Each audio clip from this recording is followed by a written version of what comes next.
கச்சி மயில காட்டு கோவிலில கதை ஒன்று நடக்குதம்மா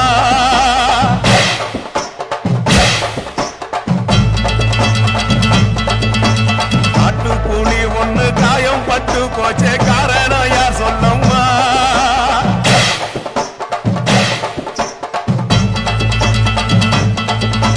சாத்தோடு கையில் சத்தம் முழங்கிட தாயேடி பொங்கிடம்மா சாத்தோடு கையில் சத்தம் முழங்கிட தாயேடி பொங்கிடம்மா சூளக்காளி